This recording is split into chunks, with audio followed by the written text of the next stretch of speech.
This is the ERP Advisor. Today's episode, how to identify the best solutions for your field services company.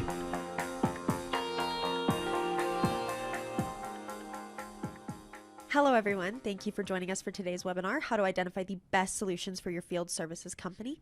Shawn Windle is our speaker for today. Shawn is the founder and managing principal of ERP Advisors Group based in Denver, Colorado. Shawn has over 25 years of experience in the enterprise software industry, helping hundreds of clients across many industries with selecting and implementing a wide variety of enterprise solutions. His podcast, the ERP Advisor, has dozens of episodes with thousands of downloads and is featured on prominent podcast platforms such as Apple and Spotify. On today's call, Shawn will uncover the most important factors to consider when selecting software for your field services company. Welcome, Shawn. Thank you. Yeah, thanks for joining me. We got to change this, though, because it needs to say our and we. Like, seriously, we're going to change the intro because this gal's killing it. Okay, so. we can revisit that after this. We are going to revisit it. But it's great to be here. Thanks again, as always, for you being here, and Nick, and Erica. So here we go. I love it. So field service solutions and capabilities were a big point of focus for ERP vendors this year. I know I saw it a ton in the news for the ERP Minute. And so I think that's kind of the focus of the call today is really like what those solutions are and why they've become so important. But just to kick us off, Shawn, can you describe to our audience what is a field service management application? You bet. And it's funny because as you were doing the intro, other than the we part, I was thinking about, this area of field services.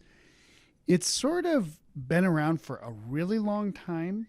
I'm sorry, field services applications, I should say. Field service has been around forever, right?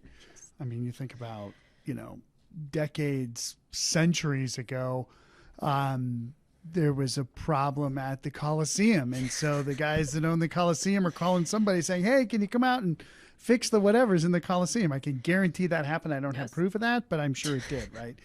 That's a couple thousand years ago, probably even earlier. Calling the bricklayers. Yeah, but when you think about field services software, field services applications, field services ERP, I think we're going to get into what does all that mean. But ultimately what we're talking about is this. Certain business models require their employees, or I should say businesses require their employees to go into the field and provide a service. Yep. I just described it. Wild. Holy cow, I guess it's that easy. I wish. Yeah. But if you think about it, that's just the simplicity probably stops there, and then it goes in terms of complexity. Yeah. Who, what, when, where, why, how? Who do you send? What do they need to take with them? What work are they going to do? Why are they going? How are we going to bill? And I'm sure there's even more questions that you have to ask. How do you decide which person to go? Does that which asset does that person go in? I've had plane flights where I'm just hanging out, whatever. And I never forget this flight. I was sitting next to a guy, really, you could tell he was a really good, nice guy. Yeah. And I think I turned on the light or the error. No, it's the light, and it didn't work. And he was like, oh, here, let me fix that. And he undoes it, does whatever, does it back. And it works. And I was like, oh, that's hilarious. I was like, this guy's like a genius. Like, you could tell that this is one of those dudes that's like, you are really like wicked smart with airplanes. And it turns out he's a field service professional for a company that services airplanes. Funny. So he just knew this stuff, right? So there's people that go out into the field, right, that provide a service, and that can be all kinds of services. But usually that entails things like dispatch, asset management, equipment management, vehicle management, right, the things that they're using. There's usually a ticket or a call number, some kind of a document that sort of, pulls everything together. There's always work performed. Well, not necessarily. The work performed could just be driving out and saying, it's fine. I'm not going to do anything.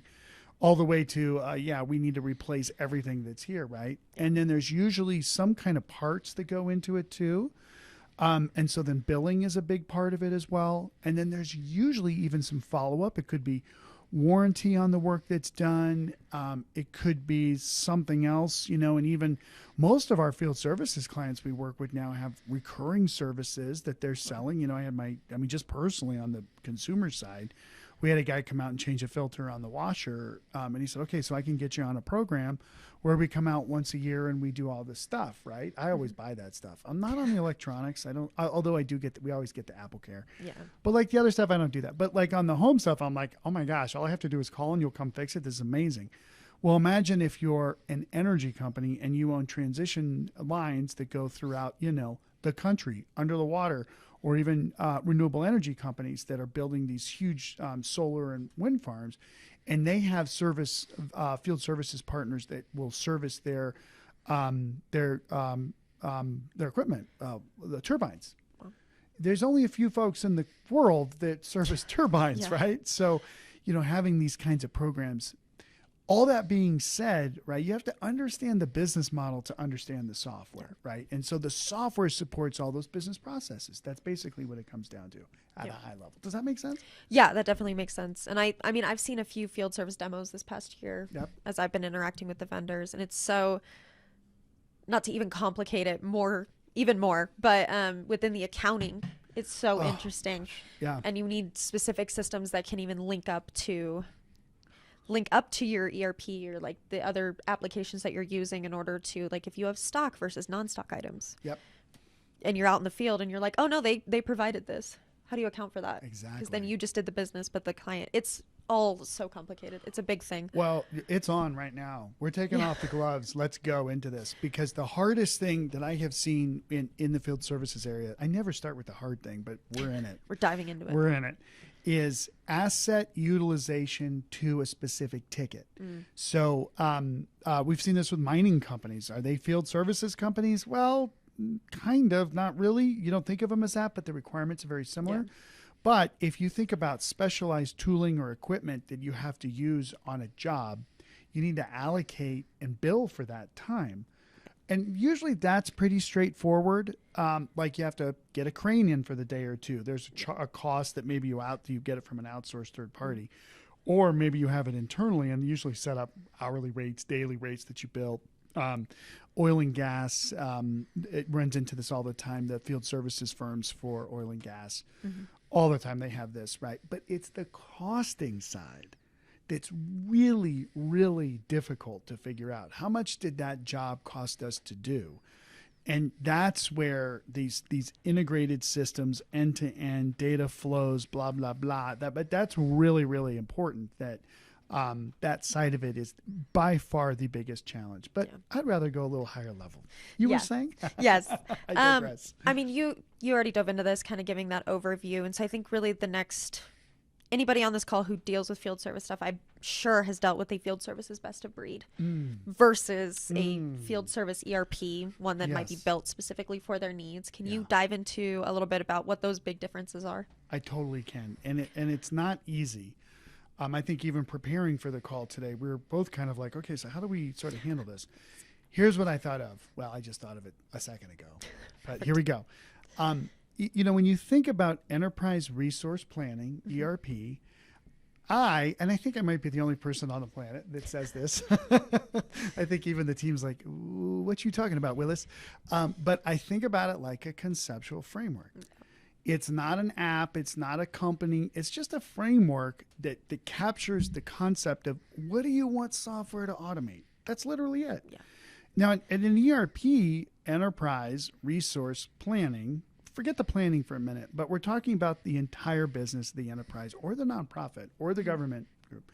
Resources, people, inventory, projects, customers, tickets, those are all resources, right? Yeah. So across the whole business. So a field services ERP really focuses on the kinds of problems and business processes that a field services firm has end to end. Yeah. So, IFS is one of these apps. They actually have really strong built-in field services, enterprise asset management, accounting, billing, purchasing, the whole thing, even HR, right? It's all in one platform. That's really cool. Like that's really helpful for some companies, but other companies are like, well, I have an accounting system and, my field services sort of operates autonomously over here. So maybe we just need a field services app. And the interesting thing today in the market is, man, there are tons of smaller, like field services specific products. Actually, this is a great example. I was able to step away for a little bit from the business in the last couple of weeks, and I met a guy who runs a handyman service on the East Coast. Huge handyman business, like tons of people. And they're talking about software and everything. And, well, I shouldn't say they're not that huge. That's not true at all. There were like 50 people. So, but I mean, imagine 50 people running around, all these handymen trying to figure out what to do in a B2C environment. We have some clients that have 3,000 field services people, right? But by the time they've gotten that big, they do have systems in place. But for this guy, really neat guy, he's trying to figure out, what do I do? Like, how do I automate this? And I just said, I literally went on QuickBooks Online's page into their market, whatever it's called, apps market or whatever. And there were like 5 or 6 field services vendors that were built specifically to integrate. Just do that. That's fine. It's better than spreadsheets, right? So there he's using an accounting system and then a little field services app. But those little field services apps are more than just little field services apps, because they can do things like scheduling. They can do things like getting up a website where a customer can go in and say, okay, here's where I want you to come in. But the bigger applications too, like we implemented, we had a project, I should say, with Salesforce Field Services recently, and they did a joint venture Salesforce with ServiceMax, and built sort of an app on the Salesforce platform. So we did that too. ServiceMax is another big one. Service Titan, of course, the one that has been around for a long time is Maximo. So let's just say you have Maximo all the way down to the teeny tiny little software as a service, $5 a month per service person app. And all those do is functionality around field services. They don't handle accounting or purchasing or some of those other things, but you would rely on your ERP or your financial or supply chain system for those. So this is what we do for every client. If anybody's heard anything we've ever talked about, when we talk about a needs analysis, like make sure you know what you need before you do this. We always say, do you need an all-in-one, a best of breed, or a hybrid? All-in-one, think about SAP, think about IFS for field services. There's others. The best of breed, I said that right. All-in-one is that. Best of breed would be a specific accounting system, a specific field services system, a specific purchasing system, whatever. And then we really like the hybrids because there's less vendors, less throats to choke, less integration points. But then you can usually get the best of both worlds, right? You can get apps that are purpose-built for that particular function. And that you also know they're going to continue to invest in these products. But sometimes there's one company I'm thinking of right now that we did a field services app with for oil and gas company for a fracker. We selected the solution, and the vendor didn't invest that much in it going forward afterwards. So there's risk when you go with a smaller field services company. So you have to sort of blend all that stuff. But I want to just stick with what is and what the market looks like. And that's what I would say, if that makes sense. Again. Yeah. Good. No, Be honest, because you have seen, my friend, I love that, my friend part, which is like my warning of like, I'm going to put you on the spot. Yes. You have seen a lot this year at the software conferences. What have you like in the trenches seen when you've talked to these vendors for field services apps? Yeah. So it's interesting. You and I have talked a lot about this, where the vendors are kind of moving into micro verticals and adjacent services. And I think the market is forcing businesses to do that, especially in the mid-market space, kind of forcing them to evaluate their options in terms of, okay, so now it's time for us to probably offer a field services department or something. We need to offer that for the product that we've been producing. And the vendors followed that trend by acquiring a lot of field services applications this year. And it was super interesting because it started pretty early on, and you see it, and I'd heard of FSM, I was curious about it, and then all of a sudden another vendor acquired one, and then another vendor did. And they're trying to create these they're acquiring larger solutions that already have customer bases and then transforming the actual product to work on whatever platform they're working on. And so I think they see that there is so much of a need for field services right now that they need to actually have a native product functioning, working alongside the ERP. And it can't be adjacent, or can't be like, I'm just going to pull this in and do that. There have been issues. Yeah. And they're trying to ease the process of these companies trying to add field service capabilities. Makes sense. I'm thinking I have to bring this example out because, again, I want to make this real to everybody that's listening.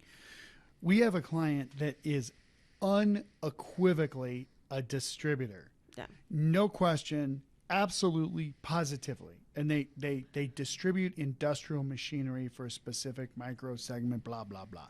Doesn't matter. I don't want to get too much into it because if I say what they are, everybody, oh, I know who that is. But they do this really interesting thing, right? So they basically take an order, and then the fulfillment of the machines comes from, in this case, we have other clients that have machines that are sent from Germany. This one happens to be Japan.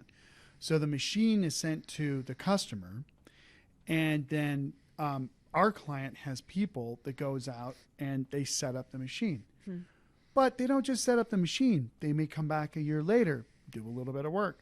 They may sell an upgrade on the machine a couple years later. They may go out and do an install. They might not even do the install. There may be a third party that they hired to do the install, but they oversee the install. Yeah. But they warranty this machine too. And so they have to keep track of what in the world happened with this machine, what maintenance occurred, because if something breaks, the customer may have to pay for it, or they may have to pay for it. So even though they're 1,000% a distributor, they're really more field services. Because the distribution part's pretty easy. It's like, okay, here's an order configurator. You want this with these couple of options. Great, good. Okay, give us some cash. We'll place the order with the manufacturer, with the plant. Plant makes it, sends it over, and that's it. They're really just an order taker. Now they do a ton more education and value. It's another client that I've had in the past that was very similar to this, where they add a ton of information, how to buy, why you should buy this, why it's great, et cetera, but then they place the order and then that's it. No. There's all this other stuff that goes on. And so they happen to select, which may be why they hired us, but they selected an app that wasn't really that great for tracking that asset. And so they built a ton of custom stuff to manage that asset and the life cycle. We called it a customer-owned asset. So it's not like something we have to depreciate. All the accountants out there, like when I hear asset, I think depreciation. No. We don't own this. Yeah. But the field services people are thinking, okay, what did we do to that thing last year? Or what do we, what's the scheduled maintenance on this thing? And so they built out a whole custom system to do it, and on a bigger platform. And then it's become very unwieldy to support it. They've grown, et cetera. So they call us, and we're like, oh yeah, we can just get this stuff out of the box now, because you look at like, Microsoft, Acumatica, NetSuite, Infor, all these vendors have out of the box solutions that do exactly what these guys do today, distribution plus field services. It wasn't that way even as recent as 5 to 10 years ago. So like you said, and even this year, I think NetSuite bought Next Technic for their field service requirements. Yep. And that's a big play for them. And it's good for Next Technique to be ahead of that. So they're making, like, this is going to be part of our overall offering. So it's really a great time, I think, for a field services firm to be looking for software, because like you're seeing, there are real investments being made by these partners or these companies. It's not just, it's just time and billing. You're like, whoa, wait, you don't understand field services at all. It's not time and billing. That might be what your pro serve teams does, but it's totally different what field services does. Yeah, and kind of going into what you said, that not all applications are created equal. And I think as we dive more into these field services applications, they're also going to be built out to service specific field service industries. No, that's true. It's not just going to be, same with ERP. I can't just say, well, I'm going to go buy an ERP. Okay, what kind of ERP are you buying? I don't know. I'm going to pick one. Like, you can't do that. Your business is unique, and these field services solutions are going to become just as unique. I mean, I can even think of a super simple example that we had a client that was, they had multiple parts. They were a construction business, which it's just like saying it, that other company was a distributor. Yeah. And one of the divisions they did roofing, industrial roofing. And so they had hundreds and hundreds of people out scheduled to do roofs. These guys were in Florida. And I was like, how in the world do you do roofing in the summer? And they're like, well, we're up, not just at the crack of dawn. They're on the site with their tools ready to go, so that when the sun goes up, they work for like 8 hours from 5 to 1, or probably even earlier than that. And they cut off, and it's crazy, right? But there was a thing called geofencing, which I'm sure a lot of people have heard of, which is when a person comes within a certain longitude and latitude box longitude and latitudes box, basically. They pick them up, and the person's charging time to that project, basically. Or we're tracking their location through geo-tracking, and then they put their time in through their phone, and if the person's not in that geo fence, then they don't get paid for it, right? So, I mean, there's some... I mean, and that's technology we've had for a while. I can remember with my kids. What was that thing where you would use like the GPS system to go find geocaching? Maybe. Yeah, people would go hide things, and you'd go look for them. Exactly. Yes, I know exactly what you're talking about. Yeah, this is like actually we're going to pay you if you're like on the job, you know. Yeah. So there's newer trends and things that are happening where like it's pretty cool stuff. So there's the options that these software vendors have is super exciting and super helpful. Definitely. And here's a little fun fact before I go into the next question, but with that geofencing, one of the vendors was talking about their product, and I guess you need a postal code. So in certain systems, they can't actually do the geofencing because if you're out in the middle of nowhere servicing a wind turbine, there's no postal code. Oh, wow. And so the vendors are working towards trying to figure out, okay, how can we use specific latitude, longitude in order to like capture those things? How are we going to advance the technology? Because, I mean, there's still so much to be done in this field. So, and with that, now we're going to dive into probably what any field services company on the call is looking to find out, and what would drive a field service company to change their ERP. I think most of our clients, it's not necessarily, they all want to go to an all-in-one platform. And it's also not necessarily, we really need detailed functionality. What really drives them, I want to just say growth, but I want to look at that a little bit more, because sometimes it is growth. It's definitely growth. We have more people. So our Excel scheduling is just unwieldy, right? Or we've got to track these assets better, not just a truck or specialized tools, but maybe they do have, like I mentioned, just as a simple example, it's cranes or other assets that they're just don't worry about them. Just get it out to the job, do what you got to do, and move on. No. Like these things are like, we have $10 million or $25 million of really specialized equipment that we have to track usage. So it usually is the company has gotten to a point where they can't just kind of bailiwick and duct tape it. That's and I mean, of all of our clients, usually field services people are really good at that, right? Because that's what they do for a living. I mean, these people are. I love working with field services people because they're out in the field doing things, whether it's working on HVAC systems or even installing plumbing or whatever it is, construction, kinds of stuff. But they're not construction companies per se. But anyway, it usually is growth, and it's a need to control cost. It's a need to make sure that ticketing is getting billed correctly and getting out better. Like the one client that I mentioned earlier too. The reason why they're going through the change is because they did have a custom system, and the person who wrote it wants to retire. Yep. So, I think we mention on every single call that we do now across industry. But you can just imagine how, I'm trying to think of an example, but I thought of another company that's even more funny, but I can't bring that up here because it's not applicable. But maybe your brother-in-law did write the app when you were tiny. Now you're like, okay, we're 1,000 people. Yeah. Or we had another client that went through, there's a whole lot, unbelievable amount of consolidation that's happening in field services right now. Yeah. The multiples are super high for business services companies like ours. Yes. But there's a lot of private equity plays that are buying HVAC providers, or they're buying, energy field services companies that go out and service the plant of a normal kind of energy company.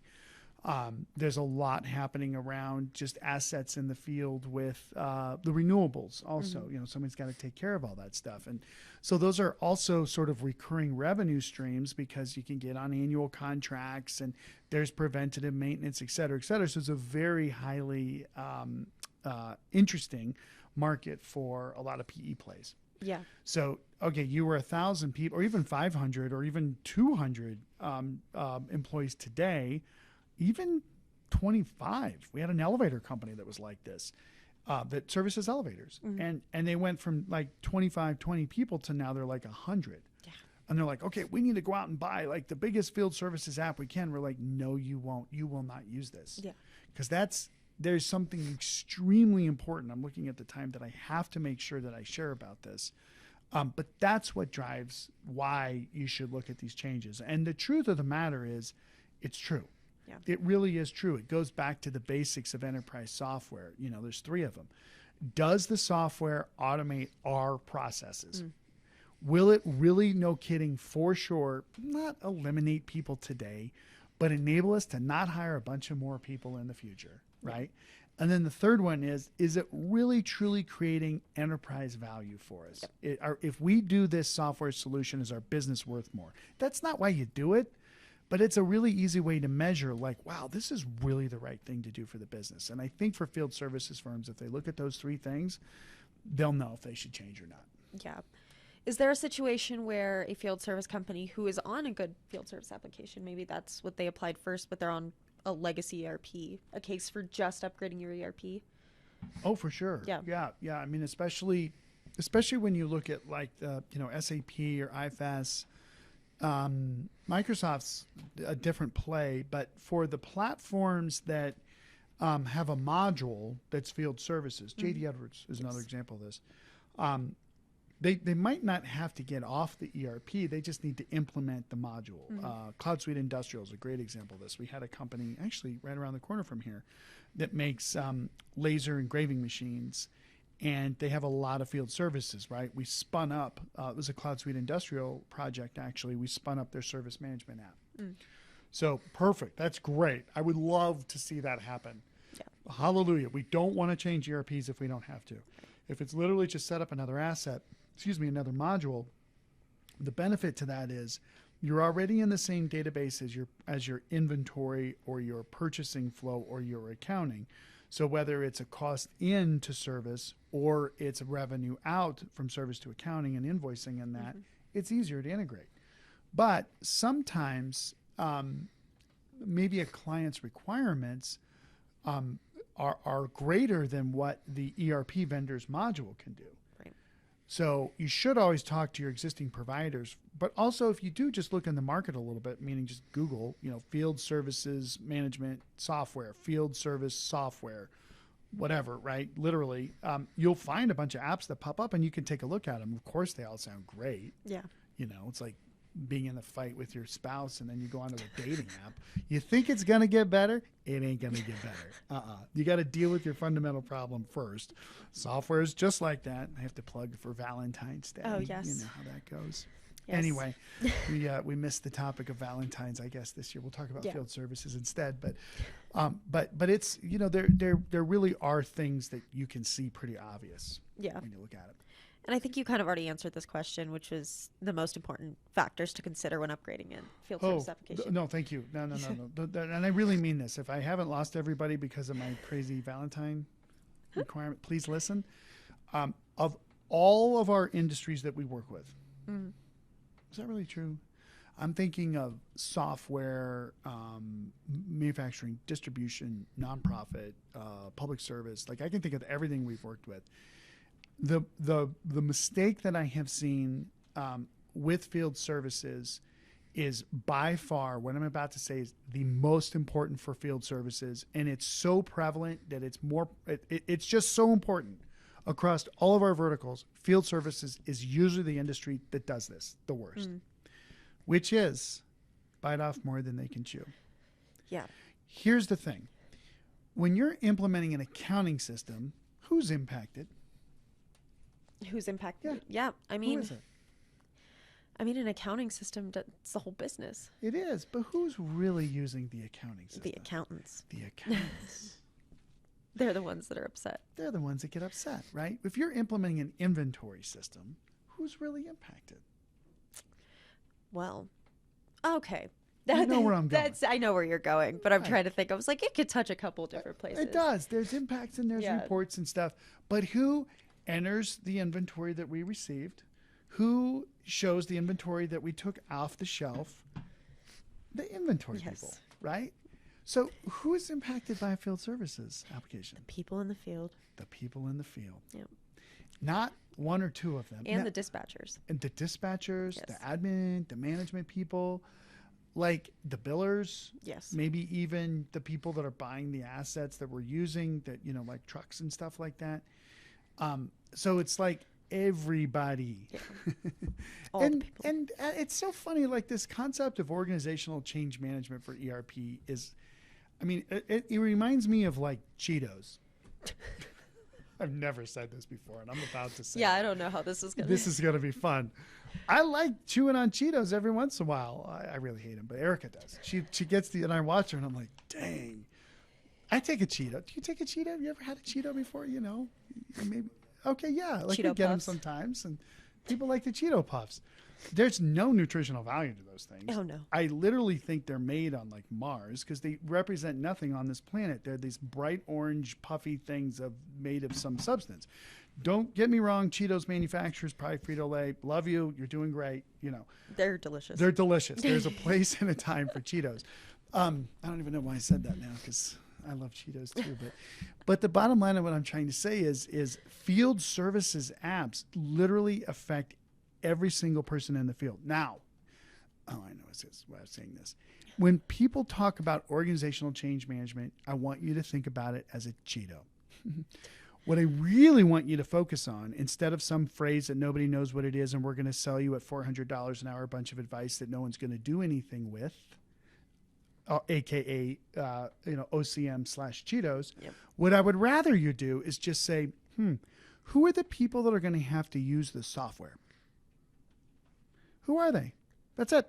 If you're implementing a new ERP, okay, that's fine. But who's really going to use your ERP? Remember conceptual framework. Well, really for us, it means accounting. So who's really impacted by it? Accounting. Yeah. Accounting people are usually pretty systematic, and they kind of really don't care what app you use as long as it does well and they can use it, they like it, and it works well. Easy. Now, if you're going to implement a field services app, you might not actually impact the entire field services because some organizations have a manager or they have a supervisor that interacts with the system, right? That's how a lot of people that work in oil and gas are like that. They've got a person who sort of oversees everybody, and that's the person that goes into the trailer. It's all hooked up by satellite and interacts with the systems. But a lot of field services firms are not that way, where the individual tech on their phone or through their iPad, they're entering information, so they're interacting with the system. So again, OCM equals Cheetos. People impacted by the systems equals success for ERP. Yeah. Or for any enterprise software for that matter. So of all of our industries, the field service is the most important to do what I'm about to tell you. Minimum viable product. I'm thinking of a very specific implementation. You had some involvement in that Yes, from a video I do. perspective. That we attempted to do that and it didn't go great. Yeah. Now, the thing about it is, again, usually a field services company is coming off of like whiteboards for dispatch. Yeah. There's usually some spreadsheets to manage something. And there might even be some systems in place that even do some billing and some other stuff, right? Then whoop, you see one of these new service systems, service management systems, you go, oh my gosh, this is going to change everything. I want it all. Mistake number one. Yeah. Now, the second mistake that happens is the software vendor and the implementation partner say, oh yeah, we can do all this. And they can. Because they wrote the software and the Yeah. implementation partner knows how to set it up and all that stuff. So that's not a problem. But then the third problem comes in when we start doing the implementation. And the other thing that I love about our field services clients, drives me crazy, is that these people are freaking busy Yep. all the time. They're out working on field services, right? They've got tickets, they've got projects and whatever. So are they going to take their best people and put them aside to work on the ERP project? Nope. And they some do, and a lot of them will. They'll take a couple people. They may take 10 people to work on the project, which is amazing. But the other 1,000 are so freaking busy that they don't even know anything about this. So, OCM says do this, do that. I got to watch my language. I almost said something I shouldn't have said. That BS is what I would say. That's not it. It won't happen. You do have to have some key people that really do know the life, the day in the life of the field people. They have to be engaged on your implementation and solely focused on that implementation. Okay, fine, part-time, but for real. And then they can translate the impact to the field, to the developers, to the implementation partner, but also the software to the field people. So I dragged that on too long. But it really is true that of all of our industries, fire is like this also, because they basically have field services people too. Yep. Instead of working on electrical plant, they work on bodies and fires and stuff like that.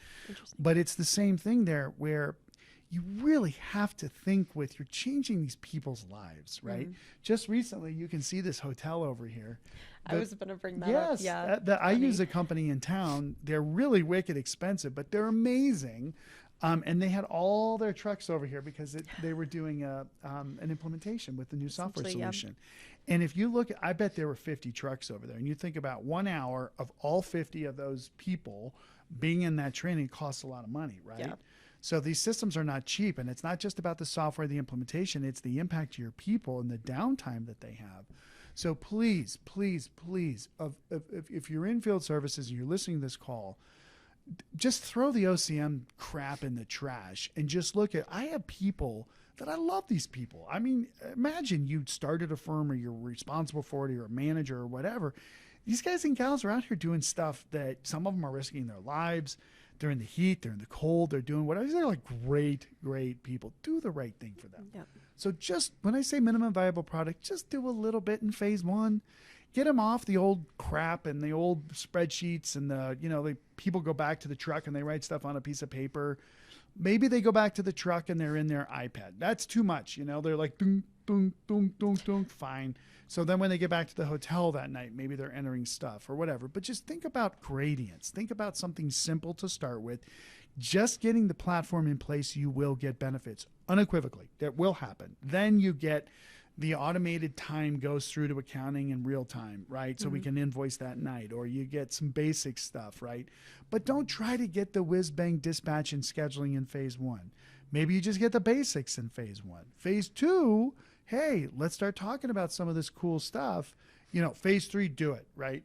Yeah. Because typically by phase two and phase three, you've worn out the company ERP fatigue so much that you might not get it all. So it's just, of all of our industries, there's so much people. It's such a people-intensive field services, so people-intensive. And it's always going to be that way. AI or robots or whatever aren't going to replace this stuff. But you really have to think about what's really right for my people. Or you could spend a ton of money and the system gets set aside and then you get fired. Use it. Yeah. So anyway, that was a long time. I watched the time. I'm like, oh my God. It was, but I mean, you answered two questions. Because I think you go. really dove into kind of what the riskiest thing is. I did. And I think everyone wants to be ambitious. I don't think that's totally unique to field services companies. Right. I think other companies come in and just want to, we're going to get this done right away. Exactly. This is going to be done in a month. Yep. No, it's not going to be done in a month. But that's definitely a risk you take on. So you got it. What types of solutions work well for field services? There's a couple things I would say there. I do think, I can get into a lot of technical stuff, right? Let me just go there fast. So you have to, again, think about where your people are doing their services. If they're in metropolitan areas, great, no problem. They can get access online wherever they go. Oh, good. But what if they're not? What if they're in a rural area where those zip codes aren't, or wherever, postal codes, and they're out in the middle of nowhere? Are they going to be able to get onto their phone and enter their time? No, right? It seems obvious, but those are things you just need to consider. So fine, some of the vendors have offline use for the app, and as soon as they get connected back to just even a cell network, whoop, the data goes and everything's fine. So there's some technical aspects to it. There's a ton of usability where you do want to make things, it doesn't have to be simple per se, but it just needs to facilitate what you want from them to do in the app and not take away from focusing on the work that's at Yeah. hand, right? So that's why I love things like geofencing or other kinds of AI stuff that can offer to help this person to just make their life easier to Yeah. interact with that. So usability is the second very, very important thing. I do think the third thing is this crawl, walk, run approach to software. That, you might, when we do a selection for a field services firm, we will look at all of it. We will absolutely say, okay, you're 5 years, you're a growth, you're going to be a platform. We're going to go out and buy 3 or 4 companies. You're going to go from 25, 50 million, 100 million to 500 million or whatever. That means you need all this stuff. Let's go find a vendor that can offer maybe this much, but can do it on a gradient. And we can do the minimum viable product plus the phase 2 plus the phase 3 plus phase 4. So you want a solution that is scalable, not just in terms of the number of transactions, but also on a gradient, decide what functionality you can take on. I think that's really important. And also, like, where do you partner? This would probably be the fourth thing I'd say is very rarely will one vendor do every single thing you need for field services. True. So what partnerships do they have with really deep dispatch solutions, right? Or what kind of partnership do they have with vendors that literally track trucks, right? Yeah. We had a client that you put a device in the truck. I think all of them have this. And you know where the truck is at any given time, right? Well, the core field services apps aren't going to do that. So they rely on partners that can do that to determine how much to bill the client based on what the actual mileage was that truck went. Save the person time. There's this thing called AI. I wonder if that could help, Yeah. So you also, the fourth thing is you really want to dive into the partner solutions that they offer in their ecosystem. Pre-built is preferable, so that you don't have to pay for an integration that then, they take and sell to others. But that would be another piece I'd say that's important. Awesome. And that kind of leads into our last question. Who are some of the prominent vendors in this space, and how do they solve field service needs? Yeah, so there's definitely ERP vendors that focus on field services. I mentioned a couple. I mean, SAP is sort of the grand hoobah, right? Yeah. Been around for a long time. But also doing more modern solutions with SAP S/4HANA Cloud and that for sure. IFS has spent a lot of focus on really gearing towards the field services they sell for manufacturing, also in heavy asset intensive industries. We see in the tier 2 solutions, NetSuite with the next technique. Actually, I think they were Swedish. Actually, I don't remember where they were from, but they were in sort of that origin of the world, which is so cool. My daughter's going to go to Sweden this summer. She got into a cool program, so I'm excited for her. Maybe incredible. She'll see the next technique people. I don't know. I know. Go find them. Anyway, I'm like, wait, where is Sweden versus Norway versus? Hey, yeah. Our friend from Microsoft will remind us about that too, which is good. He's good. But anyway, I digress as usual. But Acumatica has some bolt-on stuff for field services. Like I mentioned, Infor has some good stuff too there. So most of the more product-oriented SAPs, or SAP again being the top, but the ERPs that are all kind of created in the shadow of an SAP, right? Other apps aren't. That's why I say that. But if they're usually product-oriented, they usually have something with field services. Yeah. Now, there are the best of breed field services. We've done selections and have identified 50 different field services apps. I'm sure there's even more. But you have like ServiceMax, Service Titan, you've got Maximo, like I mentioned earlier. There's a lot of, like Liquid Frameworks is another one specific for oil and gas, but other verticals too. There's other scheduling solutions and everything else. It's a very confusing market because there might be one that's really focused on dispatch. There might be one that's really focused on HVAC. There might be another that's focused on tickets, right? So you get this blend of business processes that they cover and industries and even company sizes. Those are the three variables you have to, if I were to talk to a vendor, I would say, okay, which industries or, which portions of field services, micro verticals do you sell to? Like where are most of your customers, right? Top 3 types of customers. What business processes are you really automating? And how big are your customers? Are they super huge? Are they teeny tiny? And then you want to find that parity for sure. And within that, there's only going to be a couple that probably fit in there. But there you go. Yeah. I just hopefully made everybody on the call an ERP Advisor consultant. We need to send out a badge and say, you've been designated an ERP Advisor consultant. You should come in and get certified. Yeah, definitely. And it always comes back to needs, knowing your needs, knowing your requirements. It's because there are so many solutions out there. And like we were talking about earlier, each field service application is going to become even more personalized, even the ones that are with vendors. So if you don't know your needs, you can't select the right thing. That's right. Yeah. I mean, even as you're saying that, Salesforce has Salesforce Field Services, and there's just it depends. Oh, I want to be on the Lightning platform on Force.com and have that integration. Boom, there you go. Right. You should look at that. Maybe you should look at it for other things. So those needs aren't just feature function, but they are technology. They are scalability.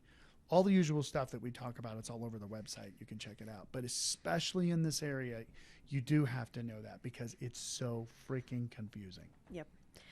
So, well, thank you, Shawn. Oh, I think that was very informative. I hope everybody learned a lot. I know that I did. There are always new things uncovered when we do these calls. So I think I made up half of it. No, I'm just kidding. But I do want to say, I mean, I really appreciate you doing this. Yeah, of course. But I think for the people that are listening, like, we really don't want them to make mistakes. No. And we're, again, most recently coming off of another project where it got stalled because there was some acquisition stuff going on. But just, it's so easy to make mistakes in this area. Don't hesitate to give us a call, right? And we can just give you a little bit of direction, make sure you're going in the right direction, please, because we love this business model a lot. Yeah. That's all I'm going to say. Definitely. Good. Well, thank you again for joining us for today's call. As Shawn said, please let us know if we can answer any questions that you might have or clarify anything that you heard during the call.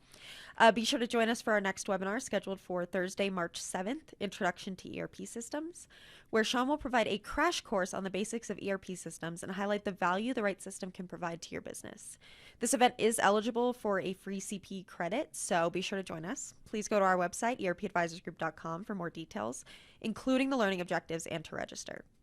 ERP Advisors Group is one of the country's top independent enterprise software advisory firms. ERP Advisors Group advises mid to large-sized businesses on selecting and implementing business applications, from enterprise resource planning, customer relationship management, human capital management, business intelligence, and other enterprise applications, which equate to millions of dollars in software deals each year across many industries. This has been the ERP Advisor. Thank you again for joining us.